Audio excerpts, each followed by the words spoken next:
Hello student, welcome to my YouTube channel Ram Prasad Singh Joya. आपका हमारे channel में स्वागत है। हमारे द्वारा आपको SSC bank, REET, patwari, LDC, RRB, जयन, NTPC, Delhi metro rail corporation, police, high court सभी गवर्नमेंट एग्जाम की तैयारी कराई जाती है। आप हमसे विभिन्न माध्यमों से जुड़ सकते हैं, जैसे फेसबुक, इंस्टाग्राम, ट्विटर, व्हाट्सएप के जरिए आप अपनी राय दे सकते हैं, अपने सुझावों को हमसे शेयर कर सकते हैं।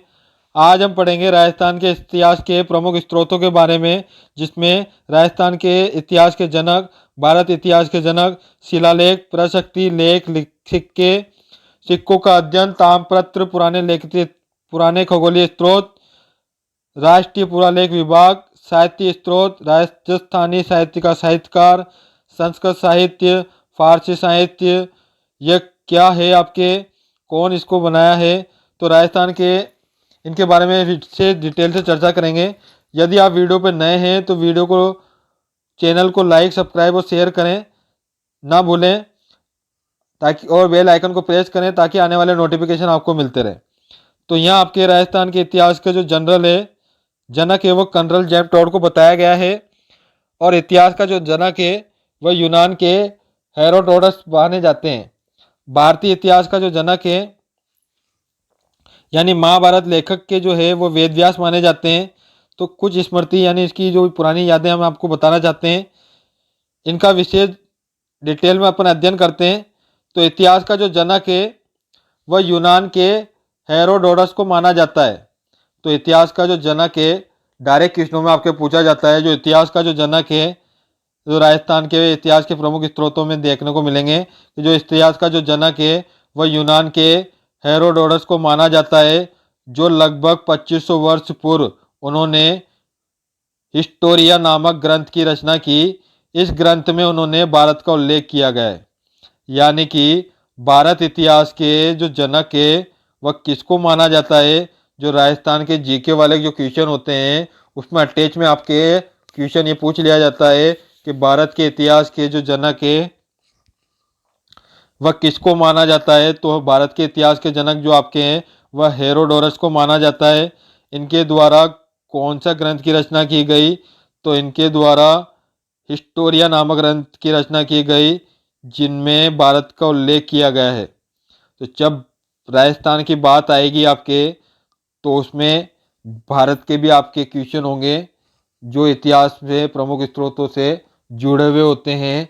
तो आपको भारत का और राजस्थान का दोनों ही आपको साथ लेकर चलना है, इन क्वेश्चनों का समावेश जो एक दूसरे से जुड़े हुए हैं, ताकि परीक्षा से जुड़े कोई भी अंक आपके ना कटे और संपूर्ण आपकी तैयारियों का एक बेस बना रहे।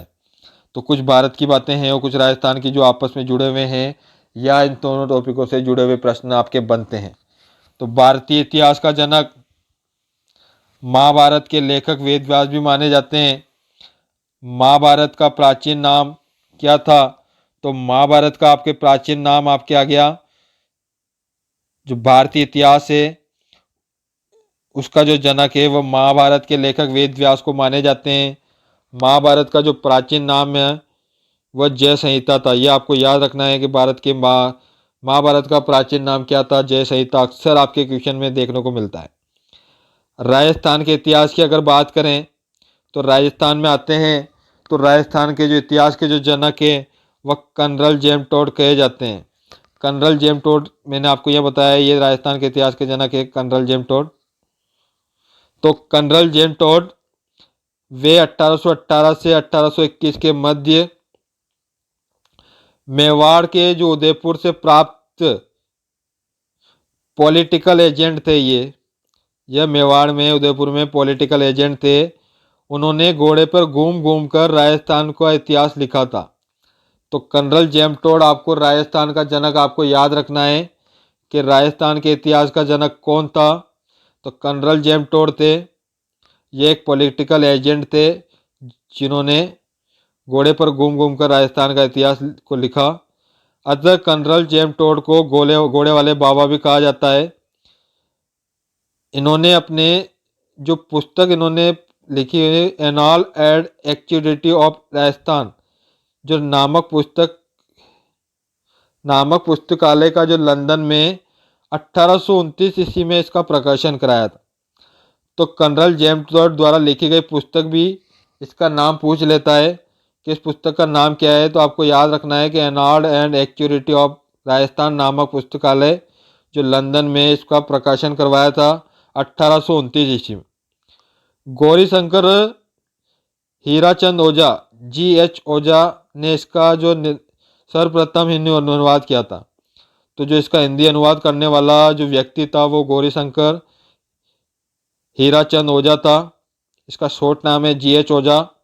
इस पुस्तक का दूसरा नाम है आपके, वो आपको याद रखना है कि पहला आपके हो गया एनाल एंड एक्यूरेटी ऑफ राजस्थान, और दूसरा आपके जो इस पुस्तक का नाम है वह central and western Rajput state of India, जो इसका हिंदी अनुवाद किया था जब इसने, तो इसके बाद इसका जो नाम पड़ा वो पड़ा central and western Rajputana state of India.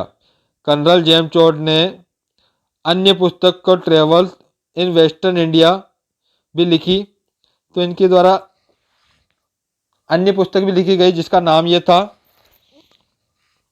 इनकी मृत्यु के बाद 1837 में इसकी पत्नी ने इसको प्रकाशन करवाया था, यानी कि पब्लिश करने का काम इसकी पत्नी का था, जो इनके मृत्यु के बाद इन्होंने ये पुस्तक आपके याद रखना है। अब बात करते हैं राजस्थान के इतिहास के बारे में। तो ये तो इससे जुड़ी कुछ इतिहास की प्रमुख जानकारियां हो गई आपके। अब राजस्थान के इतिहास के प्रमुख स्रोतों में शिलालेख आता है। तो राजस्थान में कई ऐसे शिलालेख बने हुए हैं जो राजस्थान के इतिहास के जुड़े हुए हैं, तो आज उनको पढ़ते हैं। सबसे पहला आपके आता है बिजोलिया का शिलालेख, जो राजस्थान के सिक्के के क्वेश्चनों में आते हैं कि बिजोलिया का शिलालेख से जुड़े। तो इससे बात है कि 1170 ईस्वी में यह शिलालेख जैन शावक लोलक द्वारा बिजोलिया के पासनाथ के मंदिर के पास एक चट्टान पर उत्कीर्ण कराया गया। तो ये जो शिलालेख है यह आपके बिजोलिया में पासनाथ के मंदिर में एक चट्टान के बाद उत्कीर्ण कराया है। इस शिलालेख के जो रचयाकार थे वह गुणबद्ध था। सांबर व अजमेर चौहानों को चट्टान वस्त्र गोद ब्राह्मण बताते हुए यहाँ पर वंशावली की गई है या उसका वर्णन किया गया है। तो शिलालेखों पे आपके जो वर्णन की अगर बात करें तो इसके रचयाकार गुणभद्र थे जिस पे इन्होंने रचना की। इस पर चौहान राजक सांबल चट्टान के जो वस्त्र गोद ब्राह्मण है उसकी जो वंशावली है उसका वर्णन किया गया है इस शिलालेख पर।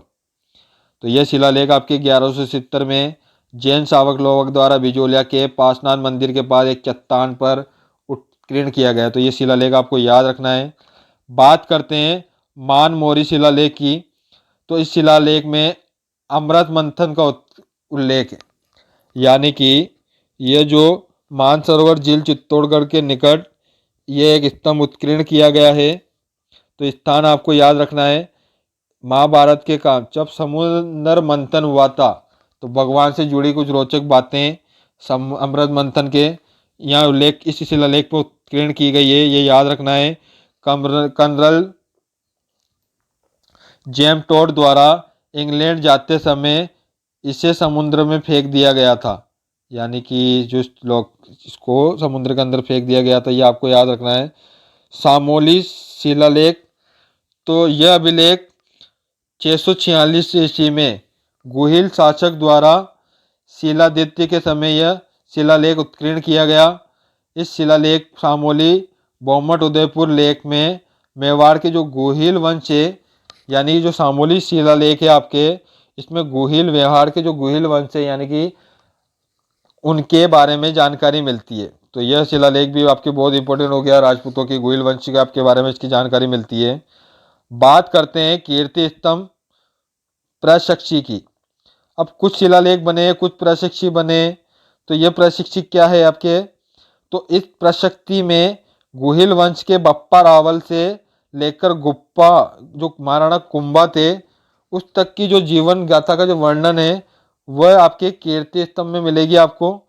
तो यह कीर्ति स्तंभ चित्तौड़गढ़ जिले में उत्कीर्ण की गई है।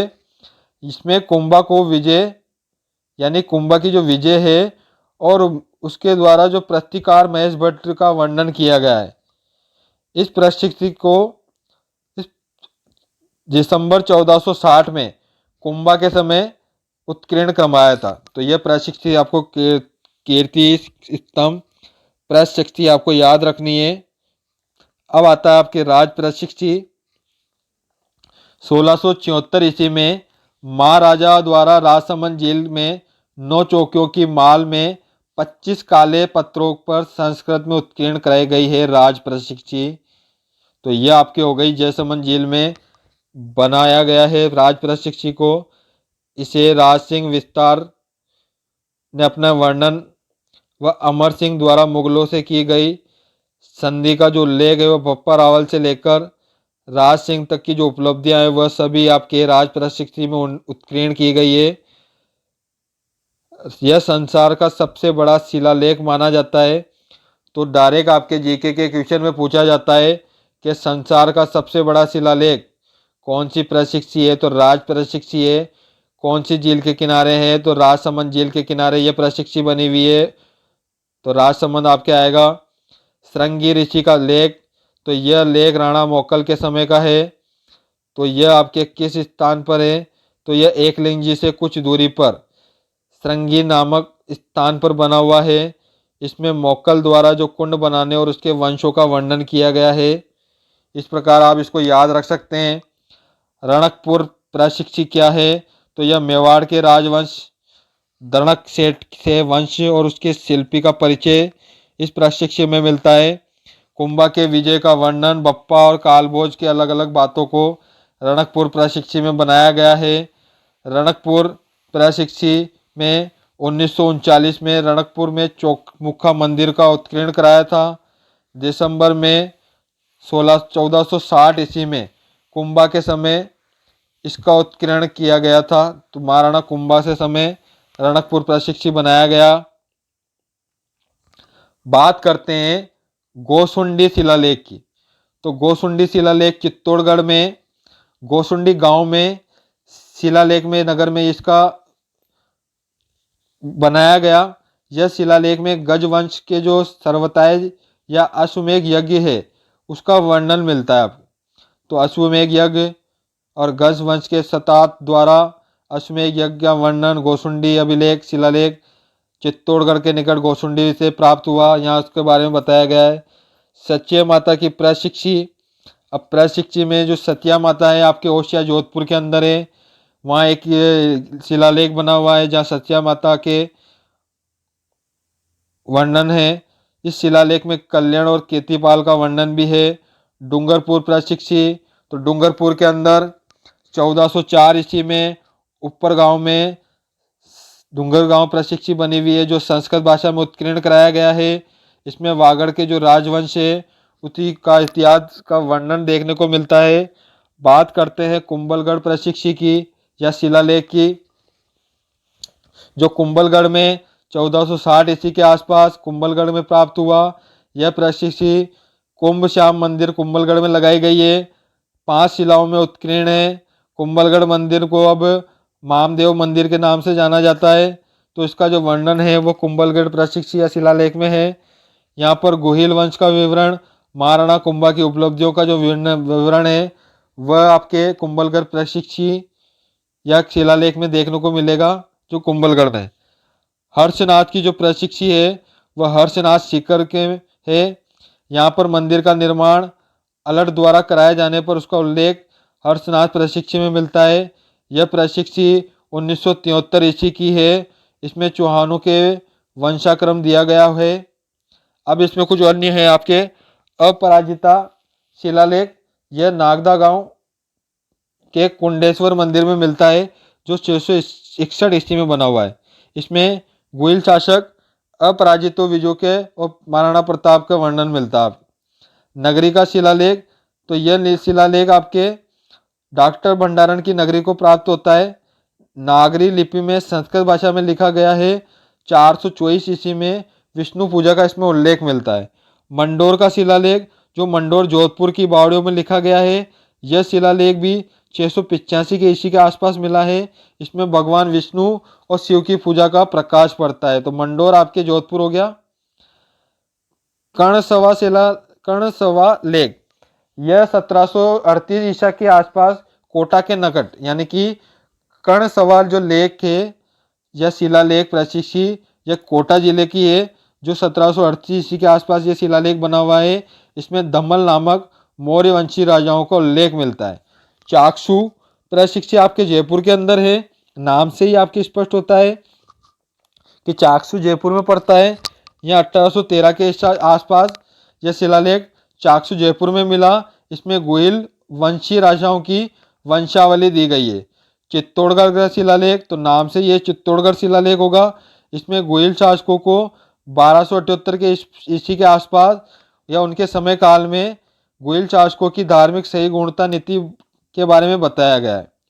जैन कीर्ति स्तंभ, यह शिलालेख 13वीं सदी का है। जैन कीर्ति स्तंभ भी चित्तौड़गढ़ का है। यहाँ पर जीजा के वंश के और उसके मंदिर के उल्लेख मिलता है।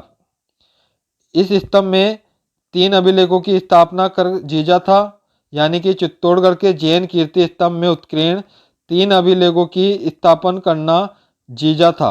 इस जीजा के वंश और उसके मंदिर का जो उल्लेख है वो जैन कीर्ति स्तंभ में बनता है।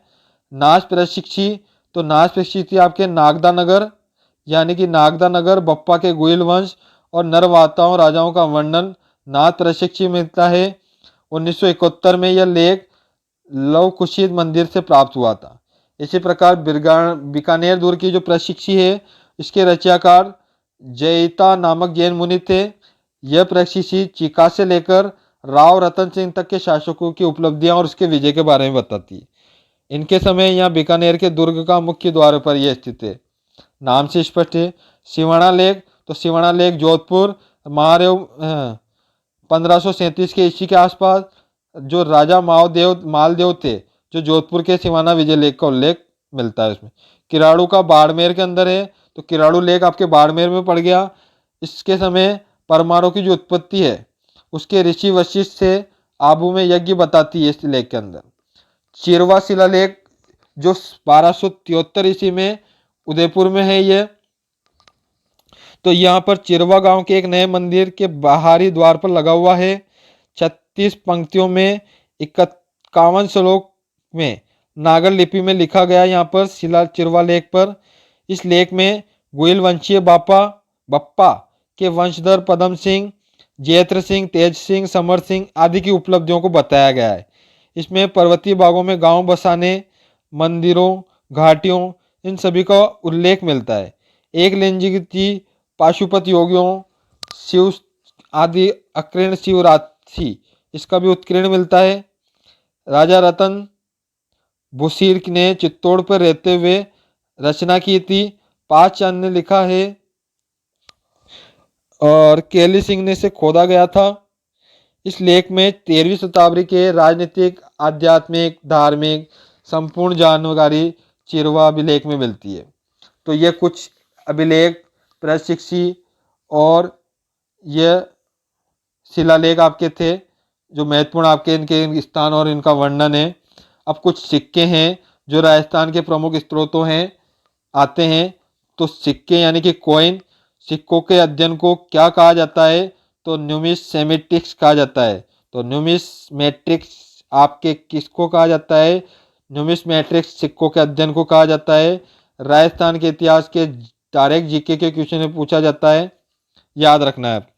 भारतीय इतिहास में सिंधु सभ्यता और वैदिक सभ्यता में सिक्कों और व्यापार की वस्तु विनिमय पर आधारित था। तो इस प्रकार आपको सिक्के याद रखने हैं।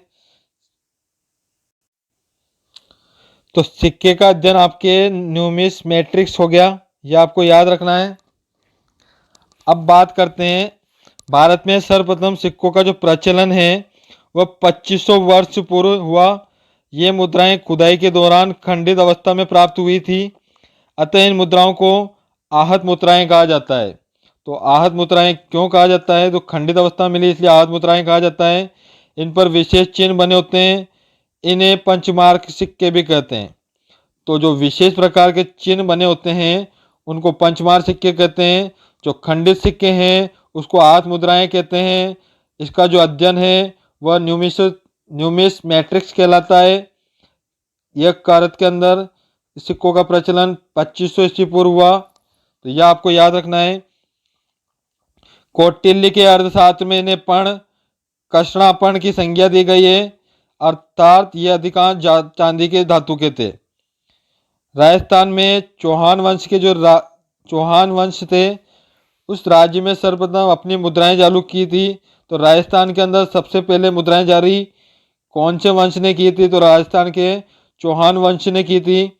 उन्होंने दम्य और विशेष पोक तोप के रूप में चांदी के दिनार सोने का सिक्का था, यानी कि तांबे के रूपक, चांदी की दिनार, सोने का सिक्का इनके समय काल से था।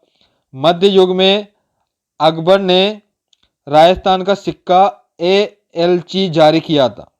तो जब मध्य युग की अगर बात करें तो अकबर ने राजस्थान के अंदर कौन सा सिक्का जारी किया था? तो एलची, ये आपको याद रखना है। अकबर के आमेर से अच्छे संबंध थे, अतः वहाँ सर्वप्रथम टकसाल खोदने की अनुमति प्रदान दी गई।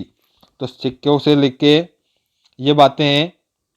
अब टकसाल खोदी तो तामपत्र आते हैं आपके।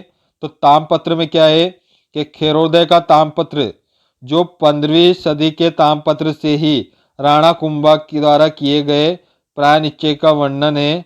साथ ही मेवाड़ की धार्मिक स्थिति की जानकारी भी प्राप्त होती है।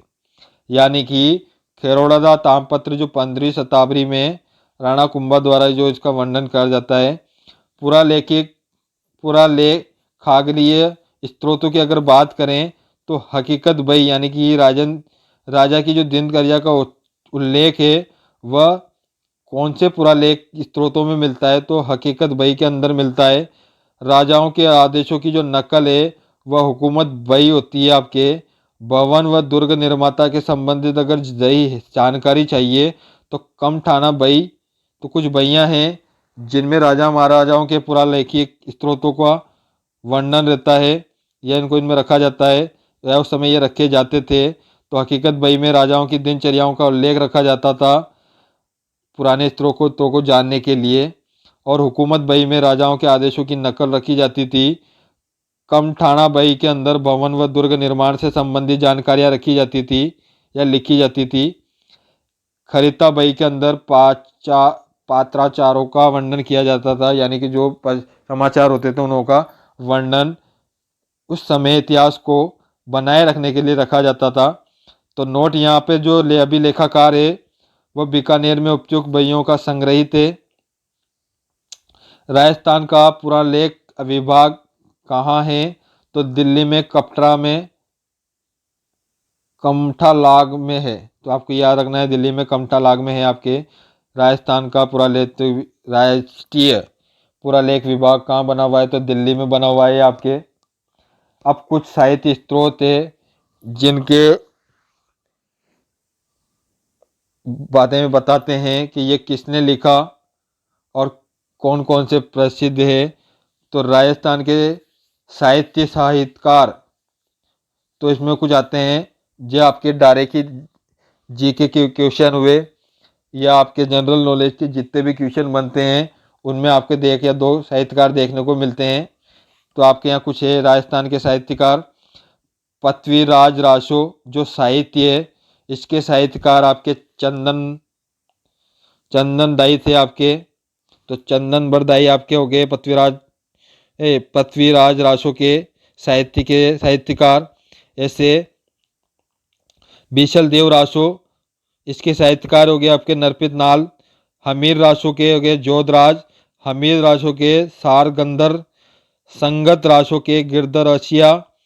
बेली कृष्ण रुक्मणी के पृथ्वीराज राठौर, ये इसके साहित्यकार हो गए। अंचल दास खिचीरी वचनिया, ये जो साहित्य बना इसके रचनाकार थे शिवदास गाड़र। कानड़ दे प्रबंध, इसके जो साहित्यकार थे वह प्रबंधनाथ थे। पातल और पीतरी जो साहित्य है इसके जो रचनाकार है आपके ये कन्हैया लाल सेठिया है। तो इसके साहित्यकार कन्हैया लाल सेठिया हो गए जिन्होंने साहित्य लिखा पाठल और पीठल। धरती दोहरारी, यह आपके अक्सर आता है। धरती दोहरारी इस साहित्य के रचनाकार या साहित्यकार कौन थे? तो कन्हैया लाल सेठिया थे। तो कन्हैया लाल सेठिया द्वारा ये लिखा गया धरती दोहरारी। लीड टॉस, यह साहित्य की जो रचना है वो कन्हैया लाल सेठिया ने की। तो यहाँ आपके कन्हैया लाल सेठिया द्वारा पातल और पित्तल, धरती दोहरारी और लीड टॉस इस तीनों को आप कन्हैयालाल सेठिया साहित्यकार थे इसके। इसी प्रकार रूठी रानी चेताणी रूठड़िया, यानी कि जब रानी से बात हो तो उसके जो रचनाकार थे वह केसरी सिंह बाडर थे आपके। राजस्थान की कहावंता, इसके मुरलीदास व्यास, राजस्थान का शब्दकोश सीताराम क्लास, लेंडसी ख्याल, ये अक्सर आपके पूछा जाता है और आपने देखा होगा कंपटीशन एग्जाम में हर बार आपको ये देखने को मिलता है। तो नेताल ख्याति साहित्य के साहित्यकार कौन थे? तो मुर्तोन नेस्ली का आपका अक्सर नाम आता है। यह बहुत ही इंपॉर्टेंट है। मुर्तोड़ नेस्ली, केसरी सिंह भारत, चंदनबाई लाल, कन्हैया लाल सेठिया, या आपके पृथ्वीराज राठौर, कुछ ऐसे इंपॉर्टेंट साहित्य है और उसके साहित्यकार है जो देखने को मिलते हैं। तो आपके नेणसी री ख्यात, इसके जो साहित्यकार है वह मुर्तोन नेसणी है आपके। मारवाड़ रे पगराणा री विगत, इसके भी मुर्तोन नेणसी हैं आपके। तो आपके दोनों आपको याद रखता है कि मुर्तोन नेसणी ने नेणती री ख्याल और मारवाड़ रे परगाना री विगत ये साहित्य लिखे। अब कुछ आपके संस्कृत साहित्यों की बात करते हैं जिनके वर्णन जिन्होंने किया है। तो पृथ्वीराज विजय, यह संस्कृत साहित्य है जिसका रचया जो रचनाकार थे या जिसके जो साहित्यकार थे आपके जयानक थे जो कश्मीर के रहने वाले थे। हमीद महाकाव्य जो संस्कृत में लिखा गया है, इसके जो साहित्यकार थे वह नयन चंद सूरी थे। हमीर मदमर्दन, इसके रचयाकार साहित्यकार जय सिंह पुरी थे। कोवल माला, इसके उद्योतन सूरी थे। वंश भास्कर या छंद मयूर, सुल्यमल मिश्रण जो बूंदी के रहने वाले थे, ये इसके रचयाकार थे। यह संस्कृत साहित्य आपके परीक्षा में भी देखने को मिलेगा कि वंश भास्कर या छंदमयुग संस्कृत साहित्य के साहित्यकार कौन थे? तो सुल्यमल मिश्रण बूंदी के थे। नृत्य रत्न कोश, इसके राणा कुंभा। भाषा भूषण के जसवंत सिंह। एक लिंग महामन्य के कालजी व्यास। ललित विग्रराज कबीर सोमदेव। इसी प्रकार कुछ फारसी साहित्य भी थे जिसके साहित्यकार थे जो चर्चा में रहते हैं, जैसे चच्चन नामा जो फारसी साहित्य है, इसके साहित्यकार अली अहमद थे। मिस्ता उल फुतुल, इसके जो साहित्य फारसी साहित्य है इसको अमीर खुसरो ने लिखा। ख्वाजा उल फुतुल, इसको भी अमीर खुसरो ने। तुजुके बाबरी, तुर्की बाबरनामा, यह आपके फारसी साहित्य जो बाबरनामा बाबर के द्वारा लिखा गया, यह भी आपके परीक्षा में आता है। हुमायूं नामा, गुलबंदन बेगम, हक्कलनामा या आई के अकबरी अब्दुल फजल, तो अब्दुल फजल का फारसी साहित्य कौन सा हो गया? तो हक्कलनामा हो गया।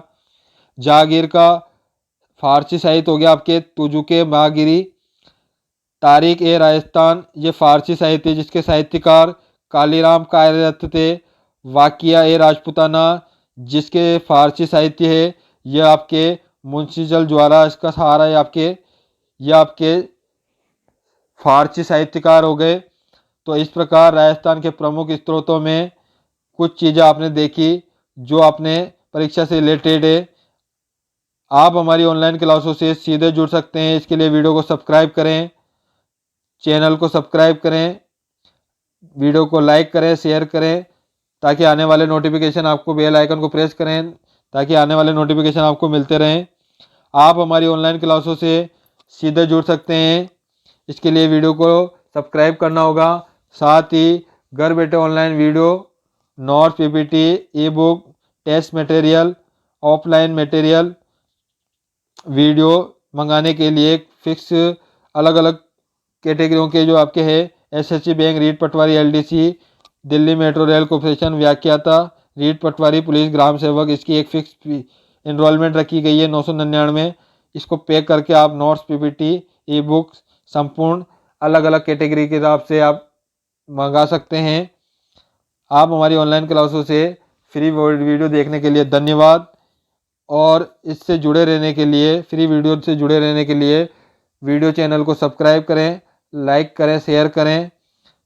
हमारे द्वारा आपको व्याख्याता, वरिष्ठ अध्यापक, रीट पटवारी, ग्राम सेवक, एलडीसी व एसएससी बैंक, रीट पटवारी, आरआरबी जयन, दिल्ली मेट्रो सभी गवर्नमेंट एग्जाम की तैयारी एक डिजिटल प्लेटफॉर्म पर उपलब्ध कराई जाती है। आप हमसे विभिन्न माध्यमों से जुड़ सकते हैं। डिस्प्ले में आपके नंबर शो है। Thank you so much. हमसे से जुड़ने रहने के लिए धन्यवाद। आपका दिन शुभ हो। वीडियो को लाइक शेयर सब्सक्राइब करना ना भूलें।